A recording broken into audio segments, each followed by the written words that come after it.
Vijayanagara channel ವೀಕ್ಷಕರಿಗೆ ನಮಸ್ಕಾರ. ವಿಜಯನಗರ ವಾರ್ತೆಗಳಿಗೆ ಸ್ವಾಗತ. ಮುಖ್ಯಾಂಶಗಳು.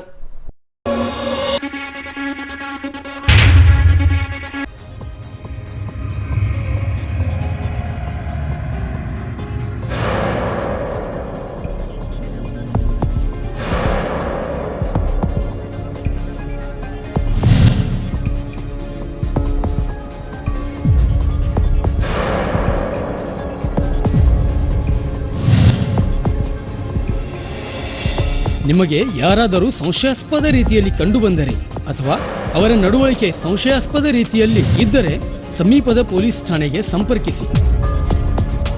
ಯಾವುದೋ ವಾಹನ ದಿಕ್ಕಿಲ್ಲದೆ ನಿಂತಿದ್ದರೆ, ಸಂಶಯಾಸ್ಪದ ಓಡಾಟ ಕಂಡುಬಂದರೆ ಅದರ ಬಗ್ಗೆ ಈಗ ವಾರ್ತೆಗಳ ವಿವರ. ಅಂತಾರಾಷ್ಟ್ರೀಯ ಮಹಿಳಾ ದಿನಾಚರಣೆ ನಿಮಿತ್ತ ಜಿಲ್ಲಾಡಳಿತ ಹಾಗೂ ಮಹಿಳಾ ಮತ್ತು ಮಕ್ಕಳ ಅಭಿವೃದ್ಧಿ ಇಲಾಖೆಯ ಸಹಭಾಗಿತ್ವದಲ್ಲಿ ಬೈಕ್ ರ್ಯಾಲಿ ಕೈಗೊಳ್ಳಲಾಗಿತ್ತು. ಇವರಿಗೆ ಚೈತನ್ಯ ಗ್ರಾಮೀಣಾಭಿವೃದ್ಧಿ ಎಜುಕೇಷನ್ ಟ್ರಸ್ಟ್ ಸಾಥ್ ನೀಡಿತ್ತು. ಹೀಗೆ ಈ ಅಂಶಕ್ಕೆ ಸಂಬಂಧಿಸಿದಂತೆ ನಗರದ ಡಾ ಪುನೀತ್ ರಾಜ್ಕುಮಾರ್ ಜಿಲ್ಲಾ ಕ್ರೀಡಾಂಗಣದಿಂದ ಅಂತಾರಾಷ್ಟ್ರೀಯ ಮಹಿಳಾ ದಿನಾಚರಣೆಯ ನಿಮಿತ್ತ ಬೈಕ್ ರ್ಯಾಲಿ ಕೈಗೊಳ್ಳಲಾಗಿತ್ತು. ಹೊಸಪೇಟೆ ನಗರದಿಂದ ಹಂಪಿಯ ಮಹಾನವಮಿ ದಿಬ್ಬದವರೆಗೆ ಕೈಗೊಂಡ ಬೈಕ್ ರ್ಯಾಲಿಗೆ ಶಾಸಕ ಎಚ್ಆರ್ ಗವಿಯಪ್ಪನವರು ಹಸಿರು ಬಾವುಟ ತೋರಿಸುವ ಮೂಲಕ ಚಾಲನೆ ನೀಡಿದರು.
ಇದಕ್ಕೂ ಮುನ್ನ ಮಾತನಾಡಿದ ಅವರು, ಮಹಿಳೆಯರು ಎಲ್ಲ ರಂಗದಲ್ಲಿ ಕಾರ್ಯನಿರ್ವಹಿಸಿಕೊಂಡು ಬರುತ್ತಿದ್ದಾರೆ. ಹೆಣ್ಣು ಜನಿಸಿತೆಂದು ತಾತ್ಸಾರ ಮಾಡೋದು ಬೇಡ, ಬದಲಾಗಿ ಉತ್ತಮ ಶಿಕ್ಷಣ ಕೊಡಿಸಬೇಕಾದ ಅವಶ್ಯವಿದೆ ಎಂದರು.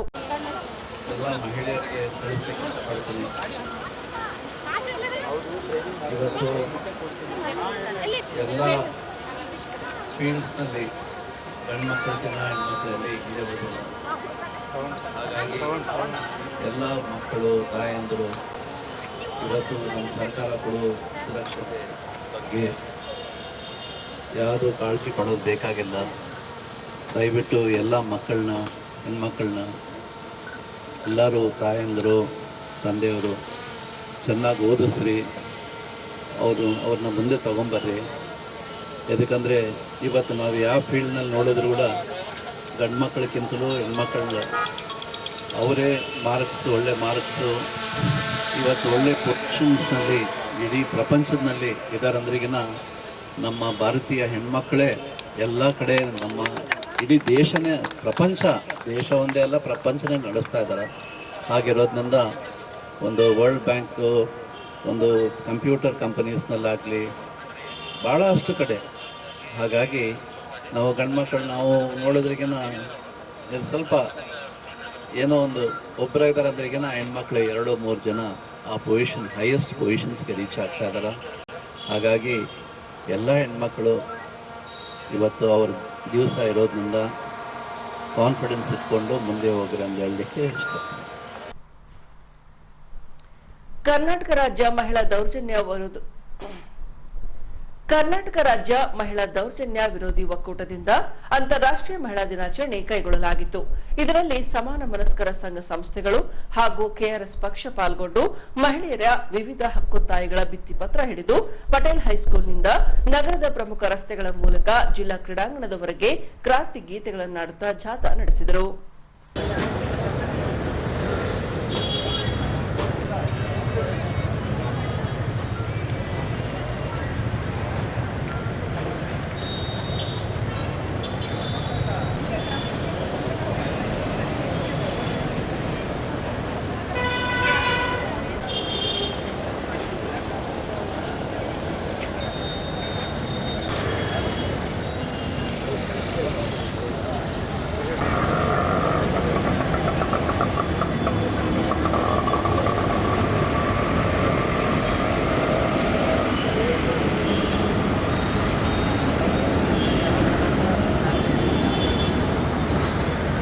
ಸಾಕಷ್ಟು ಕಷ್ಟನ ಎದುರಿಸಿ ಬಂದಿರೋರು, ಅದನ್ನೆಲ್ಲ ನಿಂತಹ ದಿಟ್ಟ ಛಲದ ಮಹಿಳೆ. ಸೊ ಮೆರವಣಿಗೆಯ ಬ್ಯಾನರ್ ಅನ್ನ ಅರಳಿಸುವ ಮೂಲಕ ಇವಾಗ ನಮ್ಮ ಹಕ್ಕೊತ್ತಾಯ ಜಾಥಾ ಉದ್ಘಾಟನೆಯಾಗಿದೆ. ಎಲ್ಲರೂ ಒಂದು ಸೀಟಿ ಹೊಡಿರೋ. ಇಷ್ಟೇನ ಶಕ್ತಿ. ವಾ ಹೆಣ್ಮಕ್ಳೇ ಜೋರು ಹೊಡಿಲಿಕ್ಕತ್ತಾರ, ಹುಡುಗರ್ದೇನ್ ಬರವಲ್ದ. ಹೂ ಅಂತ ಕೂಗೋದಲ್ಲ, ಸೀಟಿ ಹೊಡಿರೋ, ಸೀಟಿ.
ಹಾಸನ ಜಿಲ್ಲೆ ಅಂದ್ರೆ ಅಂತಿಂತ ಜಿಲ್ಲೆ ಅಲ್ಲ. ಇತ್ತೀಚೆಗೆ ಒಬ್ಬ ಯುವರಾಜಕುಮಾರ ಅಂತ ಹೇಳ್ಕೊಂಡಿರೋನು, ಅವನ ರಾಸಲೀಲೆ ಟೈಮಲ್ಲಿ ಹಾಸನದಲ್ಲಿ ಸಾವಿರಾರು ಹೆಣ್ಮಕ್ಳು ಸೇರಿ ಅಂದ್ರೆ ಏನಂತ ತೋರಿಸಿದ್ದಾರೆ. ಅಂತ ಹಾಸನದ ಕಡೆಗೆ ನಮ್ಮ ಮುಂದಿನ ನಡಿಗೆ ಇರಲಿದೆ. ಇದು ಕಪ್ಪು ಉಡುಪಿನಲ್ಲಿ ಮಹಿಳೆಯರು, ವಿಮೆನ್ ಇನ್ ಬ್ಲಾಕ್. ಇದನ್ನ ಕರ್ನಾಟಕ ರಾಜ್ಯ ಮಹಿಳಾ ದೌರ್ಜನ್ಯ ವಿರೋಧಿ ಒಕ್ಕೂಟ 13 ವರ್ಷದಿಂದ ನಡೆಸ್ಕೊಂಡು ಬರ್ತಾ ಇದೆ. ಇದು ನಮ್ಮ 13ನೆಯ ಜಿಲ್ಲೆ ವಿಜಯನಗರ. ಇವತ್ತು ಬೆಳಗ್ಗೆಡಿ ನಾವು ಸೆಮಿನಾರ್ ಮಾಡಿದ್ವಿ ಮತ್ತು ಇವತ್ತು ನಗರದ ಮುಖ್ಯ ಚೌಕ ಆಗಿರುವಂತಹ ಅಂಬೇಡ್ಕರ್ ಸ್ಕ್ವೇರ್ ಅಲ್ಲಿ ನಿಂತು ಮಹಿಳಾ ಹಕ್ಕುಗಳಿಗೋಸ್ಕರ ತನ್ನ ಜೀವಮಾನ ಇಡೀ ಹೋರಾಡಿದಂತಹ ಮಹಿಳೆಯರು ತಮ್ಮ ಹಕ್ಕುಗಳನ್ನ, ಮಹಿಳೆಯರಷ್ಟೇ ಅಲ್ಲ ಯಾರೇ ಬೇಕಾದ್ರೂ ತಮ್ಮ ಹಕ್ಕುಗಳನ್ನ ಪಡ್ಕೊಳ್ಳಿಕ್ಕೆ ಸಾಧ್ಯವಾಗಿರುವಂತಹ ಸಂವಿಧಾನವನ್ನು ಕೊಟ್ಟಿರುವ ನಮ್ಮ ಬಾಬಾ ಸಾಹೇಬರ ಹೆಸರಿನ ಸರ್ಕಲ್ ಅಲ್ಲಿ ಅವರ ಮೂರ್ತಿ ಮತ್ತೆ ಈ ಸಂಸತ್ ಭವನದ ಎದುರುಗಡೆ ನಿಂತು ನಾವಿವತ್ತು ವಿಮೆನ್ ಇನ್ ಬ್ಲಾಕ್ ಅನ್ನ ಕಂಡಕ್ಟ್ ಮಾಡಿದ್ವಿ. ಇದೊಂದು ಮೌನ ಜಾಗೃತಿ ಕಾರ್ಯಕ್ರಮ.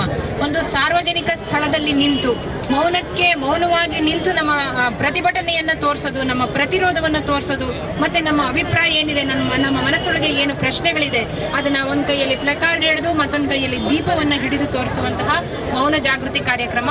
ಇದು ನಿಜವಾಗಿ ಮೊದಲು ಶುರುವಾಗಿದ್ದು 1987ನೇ ಇಸ್ವಿಯಲ್ಲಿ ದಕ್ಷಿಣ ಅಮೆರಿಕಾದಲ್ಲಿ, ಆನಂತರ ಇಸ್ರೇಲ್ ಮತ್ತು ಗಾಜಾ ಪಟ್ಟಿಯ ಯುದ್ಧದ ಸಮಯದಲ್ಲಿ ಜೆರುಸಲೇಂ ನಗರದಲ್ಲಿ ಪ್ರತಿ ಶುಕ್ರವಾರ ಮಧ್ಯಾಹ್ನ 1 ಗಂಟೆಯಿಂದ 2 ಗಂಟೆವರೆಗೆ ಮಹಿಳೆಯರು ಮೌನವಾಗಿ ಗಡಿ ಭಾಗದಲ್ಲಿ ನಿಂತು ಹಗಾರ್ ಸ್ಕ್ವೇರ್ ಅಲ್ಲಿ ನಿಂತು ತಮ್ಮ ಮನಸ್ಸಲ್ಲಿ ಏನಿದೆಯೋ ಅದನ್ನ ಪ್ಲಕಾರ್ಡ್ ಅಲ್ಲಿ ಹಿಡಿದು ನಿಂತು ಹೇಳಿದ್ರು.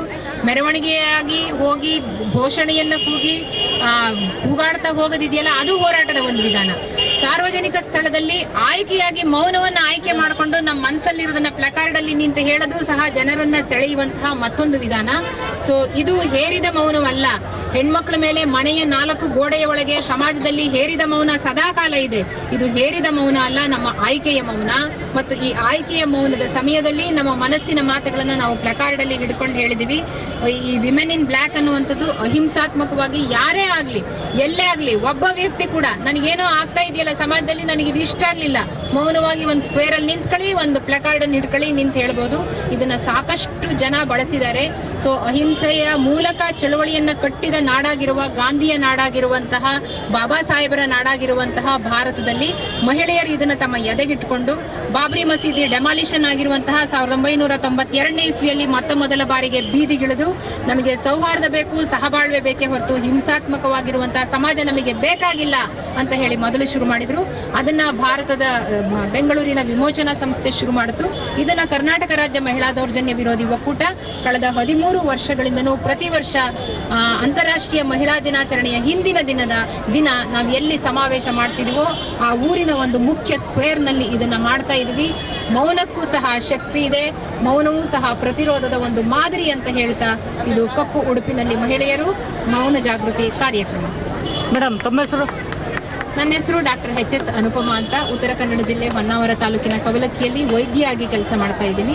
ಕರ್ನಾಟಕ ರಾಜ್ಯ ಮಹಿಳಾ ದೌರ್ಜನ್ಯ ವಿರೋಧಿ ಒಕ್ಕೂಟ, ಮೇ ಸಾಹಿತ್ಯ ಮೇಳ ಬಳಗ ಮತ್ತು ಅದೇ ತರಹದ ಮಾನವ ಪರವಾಗಿರುವಂತಹ ಸಂಘಟನೆಗಳ ಜೊತೆಗೆ ಕಾರ್ಯಕರ್ತೆಯಾಗಿ ಗುರುತಿಸಿಕೊಂಡಿದ್ದೀನಿ. ಬರಹಗಾರ್ತಿ ಸಹ ಹೌದು. ಪ್ರತಿ ವರ್ಷದ ಮಾರ್ಚ್ 8ನೇ ತಾರೀಕನ್ನು ವಿಶ್ವದಾದ್ಯಂತ ಅಂತಾರಾಷ್ಟ್ರೀಯ ಮಹಿಳಾ ದಿನಾಚರಣೆಯನ್ನಾಗಿ ಆಚರಿಸಲಾಗುತ್ತೆ. ಆ ಹಿನ್ನೆಲೆಯಲ್ಲಿ ರಾಜ್ಯದ 10 ಜನಪರ ಸಂಘಟನೆಗಳು ಸೇರಿಕೊಂಡು ಇದೇ 2025ನೇ ಇಸ್ವಿಯ ಮಾರ್ಚ್ 7 ಮತ್ತು 8ರಂದು ಹೊಸಪೇಟೆಯಲ್ಲಿ ಭಾಳ ದೊಡ್ಡ ಜನಜಾಗೃತಿ ಕಾರ್ಯಕ್ರಮಗಳನ್ನು ಹಮ್ಮಿಕೊಂಡಿದೆ. ರಾಜ್ಯದ ಹಲವಾರು ಸಂಘಟನೆಗಳು, ರಾಜ್ಯಾದ್ಯಂತ ಇರುವಂಥ ಸಂಘಟನೆಗಳ ಮುಖಂಡರುಗಳು, ಕಾರ್ಯಕರ್ತರು ಇವತ್ತಿಲ್ಲಿ ಬಂದು 7 ಮತ್ತು 8ರಂದು ಹೊಸಪೇಟೆಯಲ್ಲಿ ಕಾರ್ಯಕ್ರಮ ನಿರ್ವಹಿಸಿರುವಂಥ ಸಂದರ್ಭದಲ್ಲಿ ಕರ್ನಾಟಕ ರಾಷ್ಟ್ರ ಸಮಿತಿ ಪಕ್ಷದ ವತಿಯಿಂದ ನಾವು ಸಹ ಅವರ ಕಾರ್ಯಕ್ರಮಕ್ಕೆ ಬೆಂಬಲವನ್ನು ಕೊಡ್ತಾ ಇದ್ದೀವಿ. ಇವತ್ತು ಹೊಸಪೇಟೆಯಲ್ಲಿ ಸಂಜೆ 7ನೇ ತಾರೀಕು ಸಂಜೆ 5:30ರಿಂದ 6:30 ತನಕ ಒಂದು ಕಪ್ಪು ಬಟ್ಟೆ ಧರಿಸಿ ಅವ್ರದ್ದೊಂದು ಮೌನ ಪ್ರತಿಭಟನಾ ಕಾರ್ಯಕ್ರಮ ಇತ್ತು. ಹಾಗಾಗಿ KRS ಪಕ್ಷ ನಾವು ಬಂದಿದ್ದು, ಇಲ್ಲಿ ಯಾವುದೋ ಕಾರ್ಯಕ್ರಮಕ್ಕೆ ಬಂದಿದ್ದಂತೆ ನಾವು ಸಹ ಬಂದು ಇವತ್ತು ನಾವು ಕಾರ್ಯಕ್ರಮದಲ್ಲಿ ಭಾಗವಹಿಸಿದ್ವಿ. ಇವತ್ತು ಮಹಿಳೆಯರು ಎಲ್ಲ ರಂಗದಲ್ಲೂ ಇದ್ದಾರೆ. ಪುರುಷ ಮಾಡಬಹುದಾದಂಥ ಎಲ್ಲ ಕೆಲಸಗಳನ್ನು ಮಹಿಳೆಯರು ಮಾಡ್ತಾ ಇದ್ದಾರೆ. ಆದ್ರೂ ಸಹ ಇವತ್ತು ದೌರ್ಜನ್ಯಗಳು, ವಿಶೇಷವಾಗಿ ಅತ್ಯಾಚಾರವು ಸೇರಿದಂತೆ, ಕೌಟುಂಬಿಕ ದೌರ್ಜನ್ಯಗಳು ಸೇರಿದಂತೆ ಮಹಿಳೆಯರ ಮೇಲೆ ಅವರು ಕೆಲವೊಂದು ಸಂದರ್ಭಗಳಲ್ಲಿ ದುರ್ಬಲರು ಅಂತ ಭಾವಿಸಿಕೊಂಡು ಪುರುಷ ಸಮಾಜ ದೌರ್ಜನ್ಯಗಳನ್ನು ಎಸ್ತಾ ಇರುವಂಥದ್ದು ಈಗಲೂ ಸಹ ಸ್ವಾತಂತ್ರ್ಯ ಬಂದು ಆರ್ಥಿಕ ಸಮಾನತೆ, ಸಾಮಾಜಿಕ ಸಮಾನತೆ, ರಾಜಕೀಯ ಸಮಾನತೆ ಸಿಗ್ತಾ ಇರುವಂಥ ಸಂದರ್ಭದಲ್ಲೂ ನಡೀತಾ ಇದೆ. ಹೀಗಾಗಿ ಇಂಥದ್ದೆಲ್ಲ ನಿಲ್ಲಬೇಕು ಮತ್ತು ಮಹಿಳೆಯರಿಗೆ ತಾರತಮ್ಯವನ್ನು ಯಾರೂ ಮಾಡಬಾರದು. ಅದೇ ರೀತಿಯಲ್ಲಿ ಅವರಿಗೆ ಏನೆಲ್ಲ ಹಕ್ಕುಗಳಿದೆ ಅದನ್ನು ಅವರು ಪಡೆದುಕೊಂಡು ಒಂದು ಒಳ್ಳೆಯ ಸುಂದರವಾದ ಸ್ವಾತಂತ್ರ್ಯಪೂರ್ಣ ಬದುಕನ್ನು ಕಟ್ಕೊಳ್ಳೋದಕ್ಕೆ ಬೇಕಾದಂಥ ಒಂದು ವಾತಾವರಣ ನಿರ್ಮಾಣ ಆಗಬೇಕು ಅಂತೇಳಿ ಇವತ್ತು ಪ್ರಪಂಚಾದ್ಯಂತ ಒಂದು ದೊಡ್ಡ ಒಂದು ಸಂಚಲನಾತ್ಮಕ ಹೋರಾಟಗಳು ಈಗಲೂ ನಡೀತಾ ಇವೆ ಅನ್ನುವಂಥದ್ದು ಒಂದು ದುರಂತದ ವಿಚಾರ. ಅದರಲ್ಲೂ ಕರ್ನಾಟಕದಲ್ಲೂ ನೋಡಿದಾಗ ನಾವು ರಾಜಕೀಯವಾಗಿ ಮತ್ತು ಸಾಮಾಜಿಕವಾಗಿ ಸಕ್ರಿಯವಾಗಿರುವಂಥ ಮಹಿಳೆಯರು ತುಂಬ ಕಡಿಮೆ. ಈ ಹಿನ್ನೆಲೆಯಲ್ಲಿ ನಾವು ಸಹ KRS ಪಕ್ಷದಿಂದ ಮಹಿಳೆಯರು ಹೆಚ್ಚಿನ ಸಂಖ್ಯೆಯಲ್ಲಿ ರಾಜಕೀಯ ಮತ್ತು ಸಾಮಾಜಿಕ ಹೋರಾಟಗಳಲ್ಲಿ ತೊಡಗಿಕೊಳ್ಬೇಕು, ರಾಜಕೀಯ ನಾಯಕತ್ವ ಕೊಡಬೇಕು ಅಂತ ಪ್ರಯತ್ನ ಪಡ್ತಾ ಇದ್ವಿ. ನಿಮಗೆಲ್ಲರಿಗೂ ಗೊತ್ತಿರುವಂತೆ ಸ್ಥಳೀಯ ಸಂಸ್ಥೆ ಚುನಾವಣೆಗಳಲ್ಲಿ 50% ಮಹಿಳೆಯರಿಗೆ ಮೀಸಲಾತಿ ಇದೆ. ಆದರೆ ಇವತ್ತು ಆ ಮಹಿಳಾ ಮೀಸಲಾತಿಯನ್ನು ಯಾರು ಪಡೆದುಕೊಳ್ತಾ ಇದ್ದಾರೆ? ಯಾವುದೋ ಒಬ್ಬ ಸ್ಥಳೀಯ ಪುಡಾರಿ ಅವನಿಗೆ ನಿಂತ್ಕೊಳ್ಳೋಕ್ಕಾಗಲಿಲ್ಲ ಅಂದಾಗ ಅವ್ರ ಮನೆಯ ಹೆಣ್ಣು ಮಗಳನ್ನು ನಿಲ್ಲಿಸಿ ಸುಮ್ಮನೆ ಅವರ ಹೆಸರಲ್ಲಿ ಇವನು ಏನು ಅಧಿಕಾರ ನಡೆಸ್ತಾ ಇದ್ದಾನೆ. ಅದನ್ನೆಲ್ಲ ಬದಿಗೊತ್ತಿ ಇವತ್ತು ವಿದ್ಯಾವಂತರಾಗಿರುವಂಥ, ಅದರಲ್ಲೂ ವಿಶೇಷವಾಗಿ ಪದವಿ ಶಿಕ್ಷಣ, ಉನ್ನತ ಶಿಕ್ಷಣ ಪಡೆದಿರುವಂಥವರು ಸಹ ರಾಜಕೀಯಕ್ಕೆ ಬರೋದಕ್ಕೆ ಎದುರ್ತಾ ಇರುವಂಥ ಸಂದರ್ಭದಲ್ಲಿ ಯಾಕೆ ಎದುರ್ತಾ ಇದ್ದಾರೆ ಅಂತ ನಾವು ನೋಡಿದಾಗ, ರಾಜಕೀಯವಾಗಿ ಮುಂದೆ ಬರಬೇಕು ಅಂದರೆ ಯಾರ್ದೋ ಕೆಟ್ಟ ರಾಜಕೀಯ ನಾಯಕರುಗಳ ಹಿಂದೆ ಇರಬೇಕು, ಅವ್ರು ಹೇಳ್ದೆಲ್ಲ ಮಾಡಬೇಕು, ವಿಶೇಷವಾಗಿ ಮೀಟು ತರಹದ ಲೈಂಗಿಕ ದೌರ್ಜನ್ಯಕ್ಕೂ ಒಳಗಾಗಬೇಕು ಅಂತೆಲ್ಲ ಇದೆ. ಅದನ್ನೆಲ್ಲ ಅದೇ ಕಾರಣದಿಂದಾಗಿ ಭಾಳ ಜನ ರಾಜಕೀಯವಾಗಿ ಮುಂದೆ ಬರೋದಿಲ್ಲ. ಕರ್ನಾಟಕ ರಾಷ್ಟ್ರ ಸಮಿತಿ ಪಕ್ಷ ಅಂತಹ ಒಂದು ಕೆಟ್ಟ ಒಂದು ವಾತಾವರಣವನ್ನು ತೊಲಗಿಸಿ ಒಳ್ಳೆಯ ವಾತಾವರಣವನ್ನು ಮಹಿಳೆಯರು ನಿರ್ಮಾಣ ಮಾಡೋದಕ್ಕೆ ಪ್ರಯತ್ನಿಸ್ತಾ ಇದೆ. ಹಿಂದಿರೋ ಕಸನ ಯಾರು ರಸ್ತೆ ಮೇಲೆ ಹಾಕಬಾರ್ದು. ಹೊಸಪೇಟೆಯ ಪೌರ ಕಾರ್ಮಿಕರಿಗೆ ನಾವು ಮತ್ತೆ ಎಕ್ಸ್ಟ್ರಾ ಕೆಲಸನ ಕೊಡಬಾರ್ದು. ನಿಮ್ಮ ಕಸಕ್ಕೆ ನೀವೇ ಜವಾಬ್ದಾರಿ. ಮೆರವಣಿಗೆ ಹೊರಡುತ್ತೇವೆ.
ಹೊಸಪೇಟೆ ಬಿಜೆಪಿ ಮಂಡಲದಿಂದ ದಿನಾಂಕ 8ರಂದು ಅಂತಾರಾಷ್ಟ್ರೀಯ ಮಹಿಳಾ ದಿನಾಚರಣೆ ಕೈಗೊಳ್ಳಲಾಗಿತ್ತು. ಈ ಭಾಗವಾಗಿ ಸರ್ಕಾರಿ ಆಸ್ಪತ್ರೆಯ ಮಹಿಳಾ ವೈದ್ಯರಿಗೆ ಸೇರಿದಂತೆ 5 ಜನ ಮಹಿಳಾ ಸಾಧಕರಿಗೆ ಸನ್ಮಾನಿಸಿ ಗೌರವಿಸಲಾಗಿದೆ.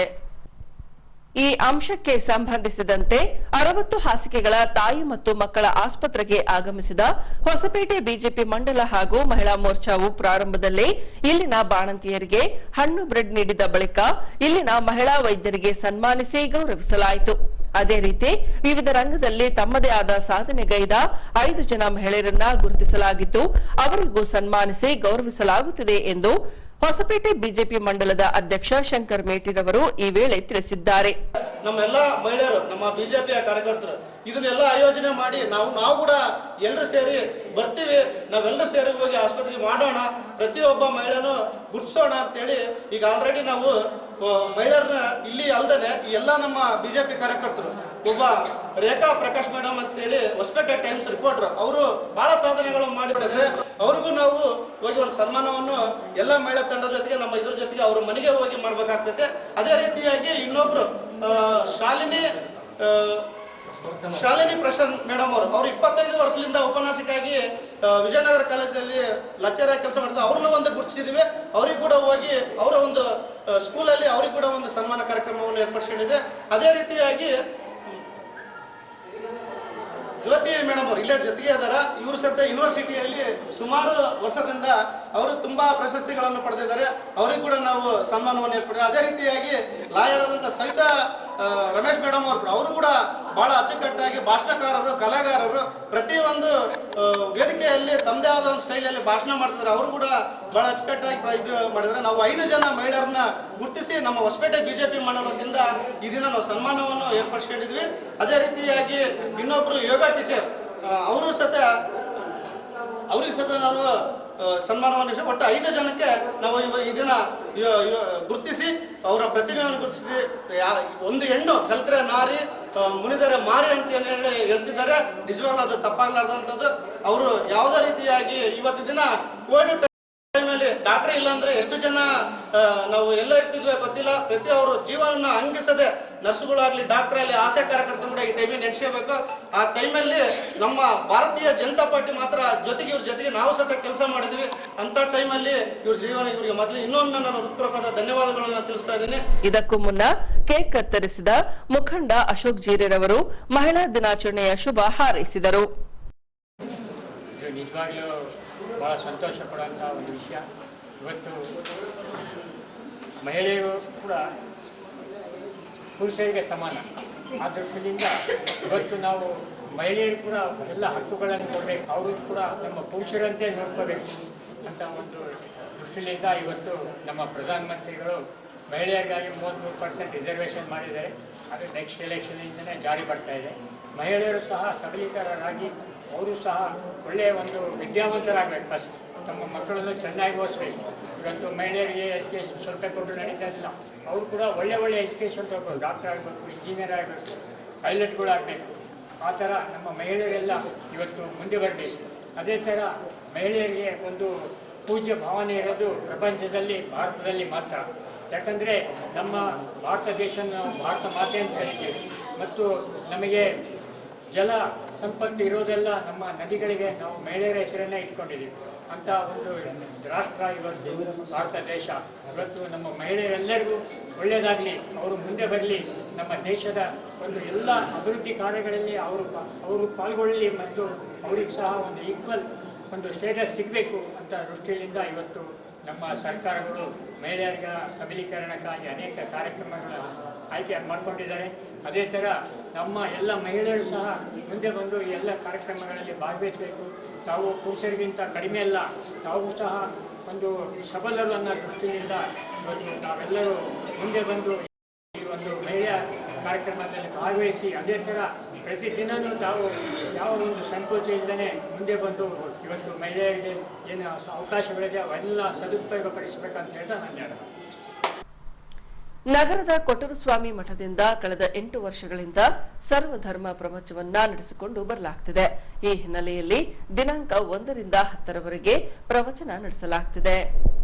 ಹೀಗೆ ದಿನಾಂಕ 8ರಂದು ಬಸವಲಿಂಗ ಸ್ವಾಮಿಗಳ ದಿವ್ಯ ಸಾನ್ನಿಧ್ಯದಲ್ಲಿ ಚಿಕ್ಕ ಆಸಂಗಿಯ ವೀರಬಸವ ದೇವರಿಂದ ವಿಶ್ವಧರ್ಮ ಪ್ರವಚನ ನಡೆಸಿಕೊಡಲಾಯಿತು. ನಾಡಿಗೆ ಸಮಾನತೆ, ಸಂಸ್ಕೃತಿ, ಸದ್ಭಾವದ ಬೆಳಕನ್ನು ಮೂಡಿಸಿ ಹೋಗಿರುವಂತಹ ಧರ್ಮ ಕನ್ನಡದ ಕರುನಾಡಿನ ವೀರಶೈವ ಲಿಂಗಾಯತ ಧರ್ಮ. ವ್ಯಷ್ಟಿ ಸಮಷ್ಟಿಗಳ ಕಲ್ಯಾಣಕ್ಕಾಗಿ ಬಯಸಿ ಬಂದಿರುವಂತಹ ಧರ್ಮ. ಸಂಹಾರ್ದ ಭಾವದ ಉದಾತ್ತ ತತ್ವಗಳಿಗೆ ಸಾತ್ವಿಕ ನೆಲೆಯನ್ನ ಕೊಟ್ಟಿರುವಂತಹ ಧರ್ಮವಾಗಿದೆ. ಇದು ಸರಳ ಸಹಜ ವಾತ್ಸವ ನೆಲೆಗಟ್ಟಿನಲ್ಲಿ ರಚನೆಯಾಗಿರುವಂತಹ ಧರ್ಮ. ಯಾವುದು ಸಕಲ ಜೀವಾತ್ಮರಿಗೆ ಲೇಸನ್ನೇ ಉಂಟು ಮಾಡುವುದು, ಯಾವುದು ತಾರತಮ್ಯ ಭೇದವನ್ನು ಮಾಡದೆ, ಮೇಲು ಕೀಳು ಗಣಿಸದೆ ಇಡೀ ವಿಶ್ವವನ್ನು ಪೂರ್ಣ ದೃಷ್ಟಿಯಿಂದ ನೋಡುತ್ತದೆಯೋ ಅಂತಹ ಚಿಂತನೆಯನ್ನ ಮಂಥನವನ್ನ ಮಾಡಿ ಅನುಭಾವಿಸಿ ಹುಟ್ಟಿದಂತಹ ಧರ್ಮ ಅದು ಲಿಂಗಾಯತ ಧರ್ಮ, ವಚನ ಧರ್ಮ, ಶರಣ ಪರಂಪರೆ ಅನ್ನೋದು ಈ ನಾಡಿನೊಳಗೆ ಹುಟ್ಟಿರುವಂತಹ ಧರ್ಮ. ಈ ವಚನ ಧರ್ಮದೊಳಗ, ಈ ಲಿಂಗಾಯತ ಧರ್ಮದೊಳಗ ಉಪನಿಷತ್ತಿನ ಜ್ಞಾನ ಐತಿ, ಶೈವರ ಭಕ್ತಿ ಐತಿ, ಸಿದ್ಧಾಂತಗಳ ಕರ್ಮ ಇದೆ, ಜೈನರ ಅಹಿಂಸೆ ಇದೆ, ಬುದ್ಧನ ಸಮತೆ ಇದೆ. ಎಲ್ಲವನ್ನ ಒಳಗೊಂಡಂತಹ ವಿಶ್ವ ಧರ್ಮದಲ್ಲಿ ಒಂದಾಗಿರುವಂತಹ ಧರ್ಮ ಅದು ನಮ್ಮ ನಿಮ್ಮೆಲ್ಲರ ವೀರಶೈವ ಲಿಂಗಾಯತ ಧರ್ಮ. ಎಲ್ಲಾ ಧರ್ಮಗಳು ಸಮಾನತೆಯನ್ನ ಹೇಳ್ತಾವ, ಭಕ್ತಿಯನ್ನ ಹೇಳ್ತಾವ, ನಂಬಿಕೆಯನ್ನ ಹೇಳ್ತಾವ. ಹಾಗೆ ಇದು ಒಂದು ಧರ್ಮ ಎಲ್ಲವನ್ನ ಹೇಳ್ಕೊಡ್ತಾರೆ. ಒಂದು ಧರ್ಮ ಆಗಬೇಕಾಗಿತ್ತಂದ್ರ ಸಿದ್ಧಾಂತ ಇರಬೇಕು, ಸಾಧನೆ ಇರಬೇಕು, ದರ್ಶನ ಇರಬೇಕು, ಇತಿಹಾಸ ಇರಬೇಕು, ಸಾಹಿತ್ಯ ಇರಬೇಕು, ಸಂಸ್ಕೃತಿ ಇರಬೇಕು, ಸಮಾಜ ಶಾಸ್ತ್ರ ಇರಬೇಕು, ಅರ್ಥಶಾಸ್ತ್ರ ಇರಬೇಕು. ಅಂದಾಗ ಅದು ಪರಿಪೂರ್ಣ ಧರ್ಮ ಆಗಕ್ಕೆ ಸಾಧ್ಯ. ಹಂಗ ವೀರಶೈವ ಲಿಂಗಾಯತ ಧರ್ಮ ನೋಡ್ರಿ, ಇದು ಶಕ್ತಿ ವಿಶಿಷ್ಟ ದ್ವೈತ ಸಿದ್ಧಾಂತವನ್ನ ಹೊಂದಿ, ಶಿವಯೋಗ ಸಾಧನೆಯ ಮಾಡಿ, ಷಡಸ್ಥಲವೆಂಬ ದರ್ಶನವನ್ನ ಹೊಂದಿ, ಶರಣರ ಇತಿಹಾಸವನ್ನ ಹೊಂದಿ, ವಚನಗಳ ಸಾಹಿತ್ಯವನ್ನ ಹೊಂದಿ, ಲಿಂಗವಂತ ಸಂಸ್ಕೃತಿಗಳನ್ನ ಹೊಂದಿ, ಸರ್ವಾಂಗೀಣ ಉನ್ನತಿಯ ಸಾರುವಂತಹ ವಚನ ಶಾಸ್ತ್ರಗಳು, ಸತ್ಯ, ನ್ಯಾಯ, ದಯೆ, ಅಹಿಂಸೆ, ಕ್ಷಮೆ, ಶಾಂತಿ, ಸಮತೆ ಇತ್ಯಾದಿ ಉನ್ನತ ಸದ್ಗುಣಗಳ ನೀತಿ ಶಾಸ್ತ್ರವನ್ನ ಹೊಂದಿ, ಕಾಯಕ ದಾಸೋಹವೆಂಬ ಅರ್ಥಶಾಸ್ತ್ರಗಳನ್ನ ಹೊಂದಿ, ಸಕಲ ಜೀವಾತ್ಮರಿಗೆ ಲೇಸನ್ನೇ ಬಯಸುವಂತಹ ಧರ್ಮವಾದಂತಹದ್ದು ಅದು ವಚನ ಧರ್ಮ, ಲಿಂಗಾಯತ ಧರ್ಮ. ಲಿಂಗಾಯತ ಧರ್ಮ ಒಂದು ವಚನ ಧರ್ಮ, ಲಿಂಗಾಯತ ಧರ್ಮ, ವೀರಶೈವ ಧರ್ಮ ಈ ನಾಡಿಗೆ ಏನನ್ನ ಕೊಟ್ಟು ಹೋಗೈತಿ ನೋಡ್ರಿ. ನೀವು 12ನೇ ಶತಮಾನದೊಳಗೆ 900 ವರ್ಷಗಳ ಹಿಂದೆ ಈ ಜಗತ್ತಿಗೆ ಪ್ರಜಾಪ್ರಭುತ್ವ ರಾಷ್ಟ್ರವೆನಿಸಿಕೊಂಡಿರುವಂತಹ ಇಂಗ್ಲೆಂಡ್ ದೇಶದೊಳಗ ಮಹಿಳೆಯರಿಗೆ ವೋಟ್ ಹಾಕುವಂತಹ ಹಕ್ಕ ಇರಲಿಲ್ಲ. ಮಹಿಳೆಯರಿಗೆ ವೋಟ್ ಹಾಕುವಂತಹ ಹಕ್ಕ ಇರಲಿಲ್ಲ. ಅಂತಹ ಸಮಯದೊಳಗ ಎಲ್ಲಾ ಹೆಣ್ಣು ಮಕ್ಕಳನ್ನ ಕರ್ಕೊಂಡು ಬಂದು ಕಸ ಹುಡುಗುವ ಸತ್ಯಕ್ಕ ನಡೆದು ಉಡತಲಿಯಲ್ಲಿರುವಂತಹ ಅಕ್ಕ ಮಹಾದೇವಿಯನ್ನ ಎಷ್ಟೆಷ್ಟೋ ಜನಗಳನ್ನ ಕರ್ಕೊಂಡ್ ಬಂದು ಅನುಭಾವದೊಳಗ ಕುಂಡ್ರಿಸಿ ಅವರ ಧ್ಯೇಯವನ್ನ, ಅವರ ಉದ್ದೇಶಗಳನ್ನ ಅನುಭಾವದಲ್ಲಿ, ಚಿಂತನದಲ್ಲಿ ಮಂಥನವನ್ನ ಮಾಡಿ ವಚನ ಧರ್ಮವನ್ನ ಕೊಟ್ಟಂತಹ ಶ್ರೇಯಸ್ಸು ಈ ಕರುನಾಡಿನ ಬಸವಣ್ಣನಿಗೆ ಸಲ್ತದಂದ್ರೆ ತಪ್ಪಾಗ್ಲಿಕ್ಕಿಲ್ಲ. ಹೆಣ್ಣಿಗೆ ಸಮಾನತೆಯನ್ನ ಜಗತ್ತಿನೊಳಗೆ ಬಹಳ ಮುಖ್ಯವಾಗಿ ಕೊಟ್ಟಿರುವಂತಹ ಧರ್ಮ 900 ವರ್ಷಗಳ ಹಿಂದಿರುವಂತಹ ಧರ್ಮ ಅದು ವೀರಶೈವ ಲಿಂಗಾಯತ ಧರ್ಮ. ಎಷ್ಟು ಅದ್ಭುತ ಅನಿಸುತ್ತೆ. ಬಳಿಕ ಹೊಸಪೇಟೆ ನಗರದ ಗಾನ ಕೋಗಿಲೆ ಎಂದೇ ಕರೆಯಲ್ಪಡುವ ಜಿ ಕನ್ನಡ ಸರಿಗಮಪ ಸ್ಪರ್ಧೆಯಾಗಿರುವ ಭೂಮಿಕಾ ಗಡದ್ರವರಿಂದ ಭಕ್ತಿಗೀತ ಗಾಯನ ನಡೆಸಿಕೊಡಲಾಯಿತು.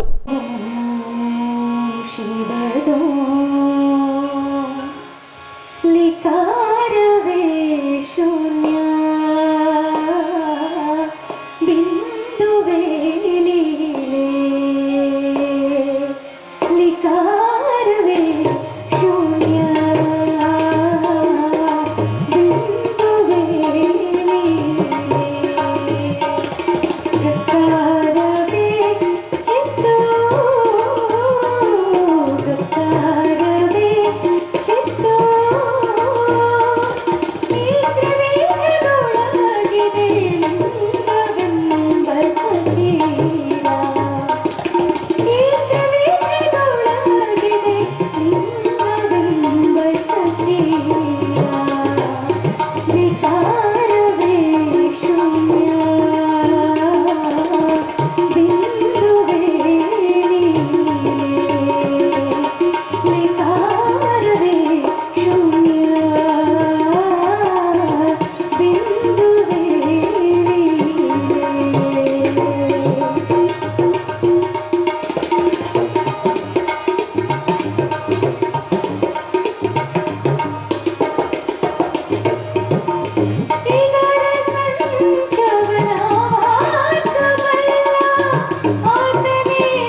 ಈಗ ಪೊಲೀಸ್ ಪ್ರಕಟಣೆ.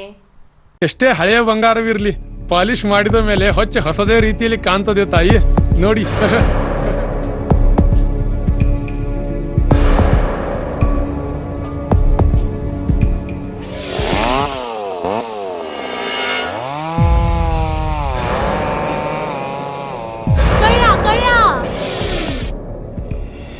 ತಾಯಿ, ನಿಮ್ ಮೈ ಮೇಲೆ ಅದೋ ಹೊಲಸು ಬಿದ್ದಿದೆ.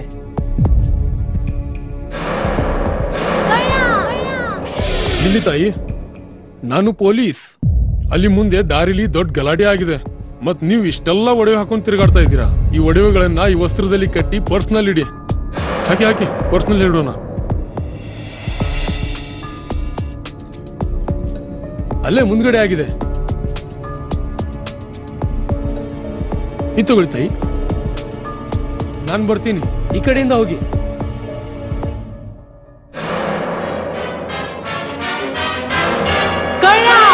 ಇಂತಹ ಮೋಸದ ಸಂಗತಿ ನಿಮಗೂ ನಡೆಯಬಹುದು. ತಮ್ಮ ಬೆಲೆ ಬಾಳುವ ಒಡವೆ ಆಭರಣ ವಸ್ತುಗಳನ್ನು ಎಚ್ಚರಿಕೆಯಿಂದ ಕಾಪಾಡಿ. ಯಾವುದೇ ಮಾತುಗಳಿಗೆ ಮರುಳಾಗಬೇಡಿ. ಸಂಶಯಾಸ್ಪದ ರೀತಿಯಲ್ಲಿ ಯಾರಾದರೂ ಕಂಡು ಬಂದರೆ ಸಮೀಪದ ಪೊಲೀಸ್ ಠಾಣೆಯನ್ನು ಸಂಪರ್ಕಿಸಿರಿ.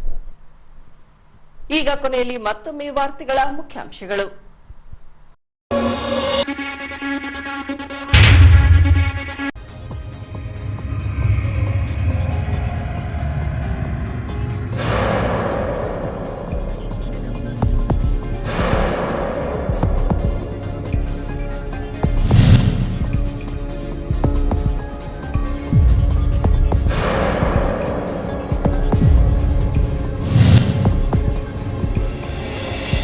ನಿಮಗೆ ಯಾರಾದರೂ ಸಂಶಯಾಸ್ಪದ ರೀತಿಯಲ್ಲಿ ಕಂಡುಬಂದರೆ ಅಥವಾ ಅವರ ನಡವಳಿಕೆ ಸಂಶಯಾಸ್ಪದ ರೀತಿಯಲ್ಲಿ ಇದ್ದರೆ ಸಮೀಪದ ಪೊಲೀಸ್ ಠಾಣೆಗೆ ಸಂಪರ್ಕಿಸಿ.